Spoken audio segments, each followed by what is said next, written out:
आर्यन के घर में एक पुरानी धूल भरी लकड़ी की पेटी खुलती है जिसके रहस्य प्रकाश में आने वाले हैं। एक फटा हुआ नक्शा गिरता है, खून से सना हुआ और रहस्यमय अक्षरों से चिह्नित। एक दिल दहला देने वाली धुन कमरे में गूंज रही है। आर्यन ध्यान से देखता है। अनकही कहानियों का भार उसके चेहरे पर अंकित है। दादाजी ने क्या छुपाया था? आर्यन फुसफुसाता है। उसकी आवाज हवा की दुखभरी चीख से मुश्किल से सुनाई देती है। रिया और विक्रम आर्यन के घर पहुंचते हैं। हवा में प्रत्याशा छाई हुई है। आर्यन नाटकीय रूप से एक पुराने मौसम वाले नक्शे का अनावरण करता है। रिया की आंखें उत्साह से चौड़ी हो जाती हैं क्योंकि वह जटिल विवरणों का अध्ययन करती है। लगता है यह खजाने का नक्शा है। विक्रम घबराकर इधर उधर देखता है। डर उसकी आवाज में रेंगता है। मैं डरा हुआ हूं, यह जगह सही नहीं लगती। नक्शा रोमांच और खतरे का संकेत देता है जिससे कमरा तनाव से भर जाता है। रात के आवरण में आर्यन, रिया और विक्रम एक प्राचीन गुफा के सामने खड़े हैं। एक पुरानी नक्शा उनका मार्गदर्शक है। गुफा के मुंह से ठंडी हवा का झोंका निकलता है जो अजीब गूंजें लेकर जाता है जो उनके गहरे डर को जगाती है। वे गुफा में प्रवेश करने से डरते हैं लेकिन वे जानते हैं कि उन्हें आगे बढ़ना होगा। कथन फुसफुसाता है। एक गंभीर संकल्प का भाव साझा करते हुए वे आने वाली अज्ञात अंधेरे के लिए खुद को तैयार करते हैं। आर्यन, रिया और विक्रम एक साथ खाई में उतरते हैं। गुफा के मुंह से जंगल की आवाजें निगल जाती हैं। रिया, विक्रम और आर्यन जंगल में और गहराई तक जाते हैं। उनके चेहरे जिज्ञासा और प्रत्याशा से चमक रहे हैं। रिया प्राचीन मानचित्र खोलती है।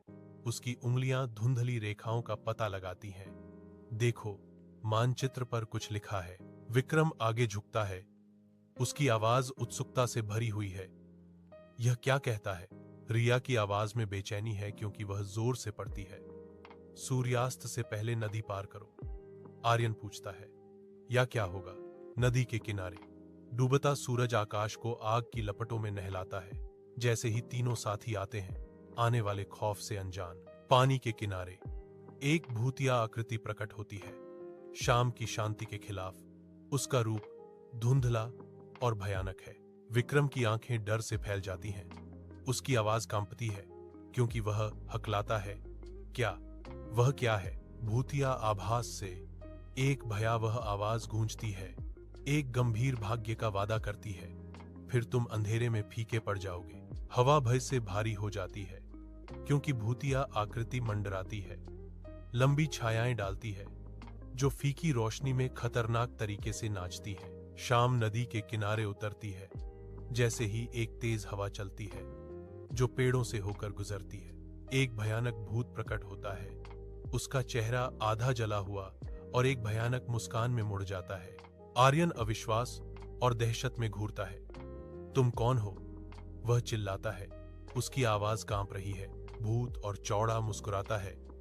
उसकी आंखों में एक अशुभ चमक। मैं वह हूं जिसने यह खजाना छिपाया। आर्यन चिल्लाता है।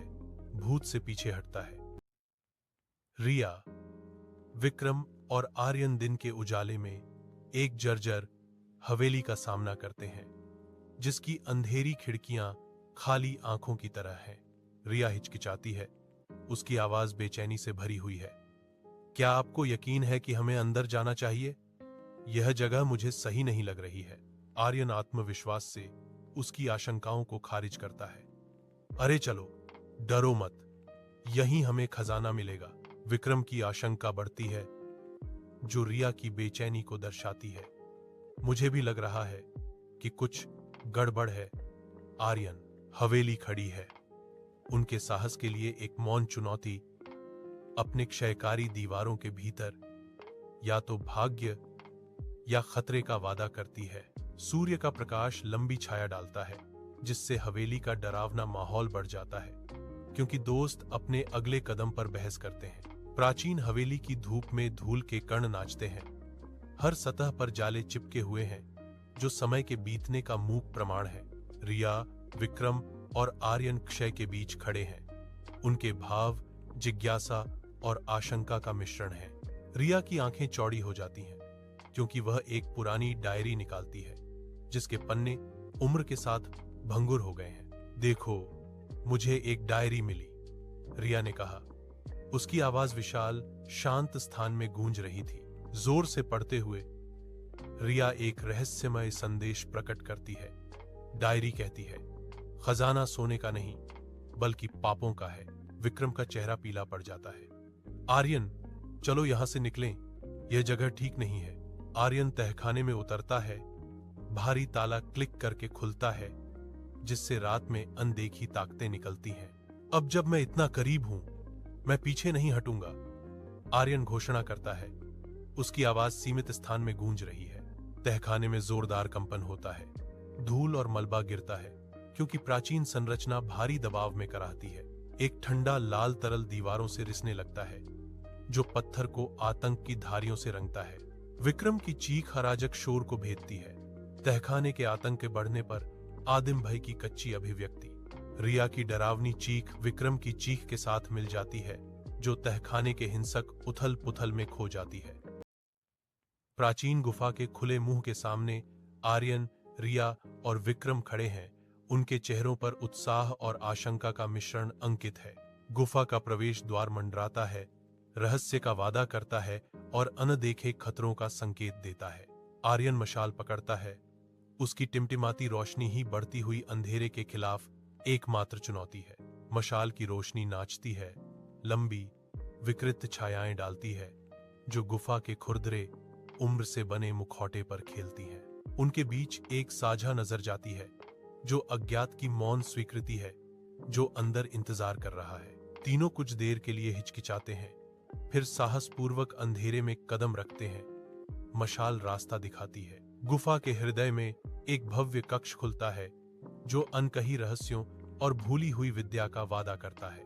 एक सुनहरा सीना चुपचाप बैठा है, धूल से ढका हुआ है, फिर भी एक शक्तिशाली मनोरम आकर्षण बिखेर रहा है। आर्यन आगे बढ़ता है। उसका दिल प्रत्याशा से धड़क रहा है। यह उजागर करने के लिए तैयार है कि क्या छिपा है। उत्सुक हाथों से आर्यन भारी ढक्कन उठाता है।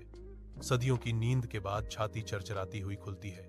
सोने के बजाय एक प्राचीन दर्पण अंदर टिका हुआ है, जिसकी सतह अलौकिक प्रकाश से चमक रही है। दर्पण प्रकाश से अधिक प्रतिबिंबित करता है। यह आत्मा को पकड़ता है, भूली हुई जादू और छिपी हुई सच्चाइयों का संकेत देता है। गुफा की गहराई में आर्यन एक दर्पण में देखता है, जिसकी सतह उसके भविष्य के शव की एक भयानक दृष्टि को दर्शाती है। हवा नम मिट्टी और भूली हुई चीजों की भूतों की गंध से भारी है, जो डर को बढ़ाता है। रिया की आवाज सन्नाटे को चीरती है, जो तात्कालिकता और डर से भरी है। आर्यन, रुको! यह खजाना नहीं है, यह एक अभिशाप है। आर्यन की आंखें सन की दृढ़ संकल्प से चमकती हैं, रिया की निराशाजनक गुहार को अनदेखा करते हुए। उसकी आवाज ठंडी और दृढ़ गुफा में गूंजती है। अब मुझे कोई नहीं रोक सकता। दर्पण न केवल उसकी छवि को दर्शाता है, बल्कि उस अंधेरे रास्ते को भी दर्शाता है, जिसे उसने चुना है, जिससे उसका भाग्य तय हो गया है। गुफा की गहराई में आर्यन एक प्राचीन दर्पण का सामना करता है, जिसकी सतह अजीब टिमटिमाती रोशनी से जीवंत है। रिया और विक्रम बढ़ती चिंता के साथ आर्यन को देखते हैं।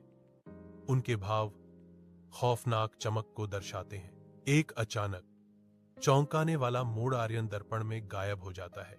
वह पूरी तरह से गायब हो जाता है, रिया और विक्रम को स्तब्ध चुप्पी में छोड़ जाता है। सुबह का सूरज गुफा के प्रवेश द्वार को उजागर करता है, जो रहस्यों का एक अशुभ पोर्टल है, जिसे सबसे अच्छा परेशान नहीं किया जाता है। गुफा के मुहाने के पास फेंका गया एक जला हुआ नक्शा और एक मौसम वाला टोपी भूले हुए सुरागों की तरह पड़े हैं। रिया और विक्रम आते हुए पुलिस को घटनाओं का ब्यौरा देते हैं। उनके चेहरे अविश्वास और लंबे समय तक बने रहने वाले डर से भरे हुए हैं। रिया की आवाज कांपती है। सुबह की हवा में एक भूतिया गूंज, शायद कुछ रहस्य कभी सुलझने ही नहीं चाहिए थे। अचानक हुए विस्फोट में नक्शा आग की लपटों में फट जाता है। केवल राख और एक भयावह रहस्योद्घाटन छोड़ जाता है। शब्द पाप। गुफा की गहराई से एक धीमी ठंडी हंसी गूंजती है, जो बढ़ते डर को बढ़ाती है। कैमरा ऊपर की ओर देखता है। जो खतरनाक गति से जमा हो रहे काले बादलों को दर्शाता है। बिजली की चमक भयावह आकाश को रोशन करती है, जो आसन्न तूफान का संकेत देती है। आसमान मंथन करता है, भयावह परिवर्तन को दर्शाता है, और हंसी गूंजती है, जो आगे अंधेरे दिनों का वादा करती है।